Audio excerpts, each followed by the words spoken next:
ভাই আপনার নামাজ পড়া শেষ হয়েছে? জি ভাই। ভাই আজকে ঘটনা তো একটা ঘটে গেছে ভাই। বসেন ভাই, কি হয়েছে? ভাই আজকে কুমিল্লা ডিস্ট্রিক্টে একটা ছেলে অমুসলিম ছেলে বলতেছে আজান দেওয়া নাকি যাইবো না। কি বলেন ভাই? ভাই আপনি ভিডিওটা দেখেন, দেখলে আপনি বুঝতে পারবেন। দেখি কি বলে। কুমিল্লার ভিতরে আজকে থেকে আজান তো বন্ধ, ঠিক আছে? কুমিল্লার ভিতরে কেউ খাঙ্কের বেলা আজান দিতে পারবি না। আসলে তো ভাই, ভাই এখন কি করা যায়? এখন করণীয় একটাই কারণ ভাই, তাকে ধরে নিয়ে এসে তাকে উপযুক্ত শাস্তি দেওয়া হোক। আর আমাদের এই ভিডিওটা যারা দেখতে আছেন, সবাই ভিডিওটা বেশি বেশি করে শেয়ার করে দিবেন, যাতে করে বাংলাদেশ প্রাইম মিনিস্টারের কাছে আমাদের এই ভিডিওটা পৌঁছে যেতে পারে।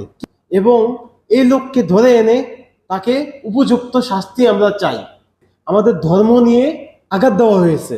হ্যাঁ হ্যাঁ ভাই, আপনি ঠিক কথা বলছেন।